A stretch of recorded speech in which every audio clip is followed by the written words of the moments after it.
Hello everyone. I'm Merle. I'm 75 years now, and I'm the grandmother of Biku, and I'm the mother-in-law with Natasha.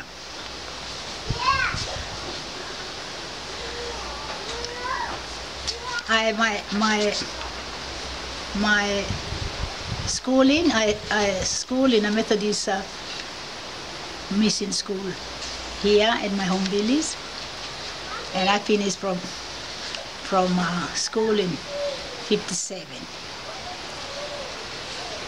In that same year, we have the first government examination, so the whole of the Solomon too.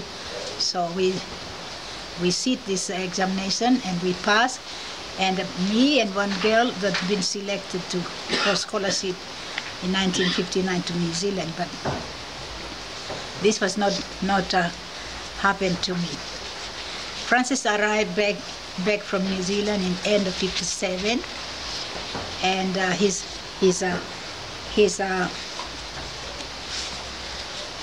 school in New Zealand for a long time. See, Francis education, he school in Kokengolo School Munda in 1933 to 40, and Power School Ugi 1945 to 46, and Queen Victoria School PZ 1947 to 48. And then he go to St Andrew College, Crutches in New Zealand 1949 to 53. Canterbury University College, Crutches, New Zealand 1954 to 57. And that's why he got his BA degree in economy and geography. And then he came back to the Solomon to take up the job from a government, but they was sending him to Cambridge University to England too for 1959. Anyway, Francis was ready to go, and at the same time he was looking for someone to accompany him to England. So he get caught of me, and he can't wait. He asked his auntie to find ways to meet me, and ask his father to come, ask my father to for my father to let me marry him. So everything was, I just in a complete in dark, that whether I want the scholarship or to marry him. But he's very strong to marry me and take me to England. He said he will never go to England. You can go to New Zealand, he said. So we get married the same year, 1958. And then we went straight to England. During that time too, Munda was not like today. We don't have a car. We only have a plane to come once a week. We seem to be, everything lost. Anyway, he take me straight to London, the big city in London. I get lost most of the time. How could I get a bus? How could I get a train? Anyway, we stay in England. He went to Cambridge University, but before we arrived in England, they arranged a place for me to go attend a course for 3 months. So I stay on in London, and he went to Cambridge. The course that I attended in London was a community development, not only by myself, but there are women from Africa and one man from Jamaica. And after the course, I joined the Red Cross for first aid, and then home nursing. Can look after the sick people in the house. After these courses, and I joined him in Cambridge.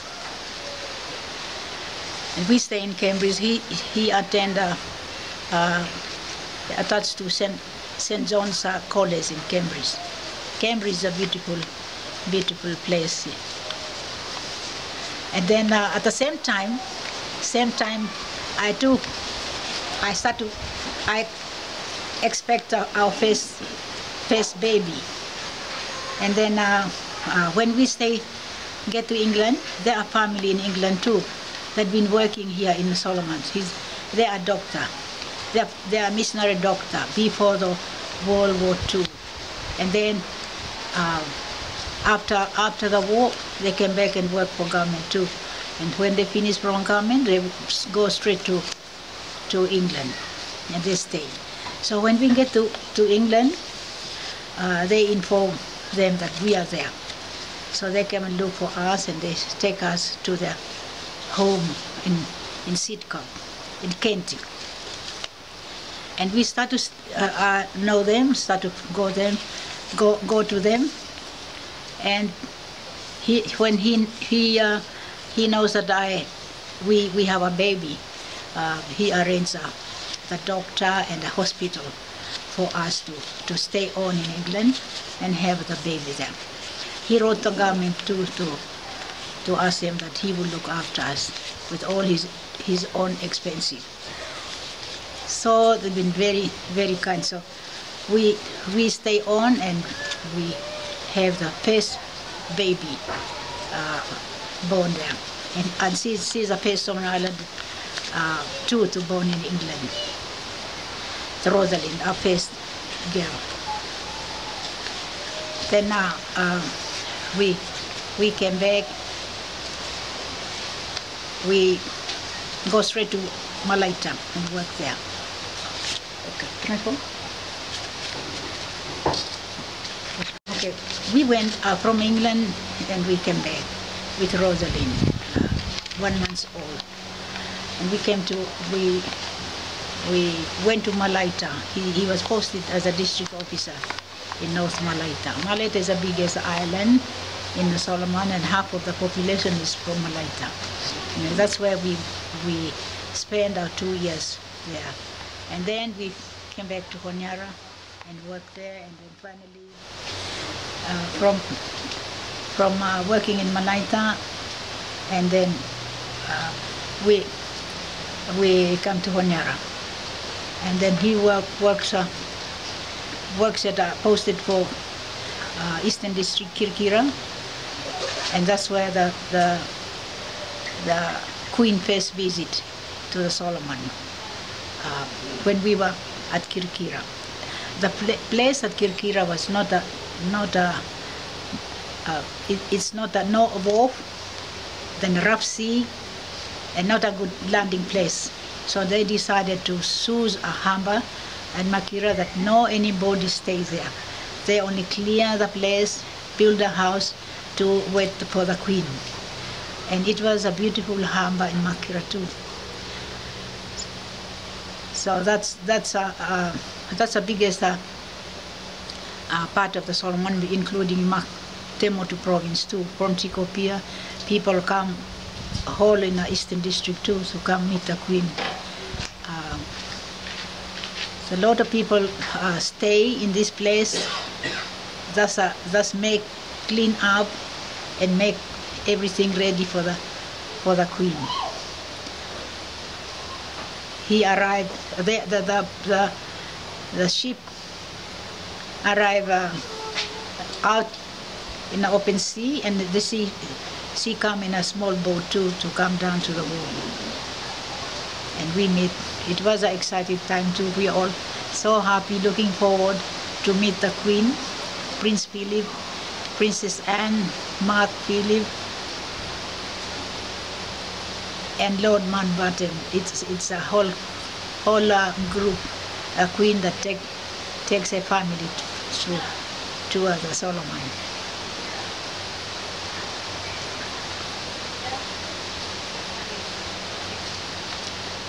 So and then that's retired. Francis retired, and then he died as well. He was still a member in Parliament.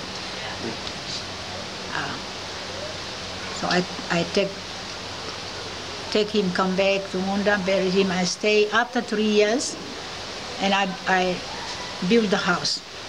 After 3 years, he died, and I built the house myself. All the materials I have to take myself, no labor to help. But I asked my cousin and 3 other boys, they are the ones that built it in 1980. And that's a home that I look after the children. And not until this tsunami that hit Munda, 2nd April 2007, and the house damaged. Whole house is cracked and no place for us to lay to sleep inside. So that's how we had to take out the whole house. I look after the children in this house for 27 years. And it is a home that I bring up the children. And that's all my friends too, they come asleep. When I'm working for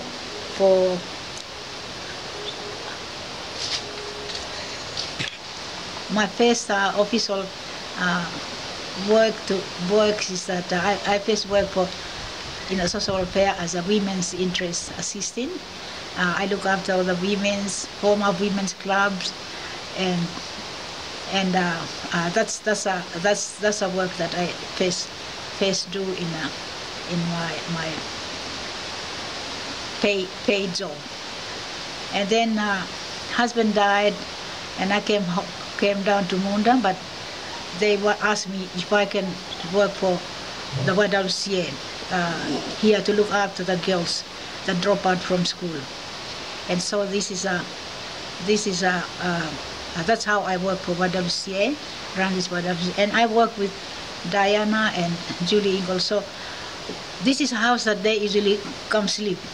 And it's like a YWCA office, and it's like the kindergarten house for YWCA, and it is a YWCA house for the girls to come meet and do the activities like that. So it is my private house, but we use as a YWCA house too. Before we put up the center, women's YWCA center here in Munda. I work very hard to form up this a center for women. Thank you. Thank you to all of you. Thank you very much. I just thank you all for helping me for this doing this fundraising. I look at it's not easy when I look at it, but I can see that it's your love from your heart that you want to help me. So you do this for me. Thank you very much, Natasha, my darling, to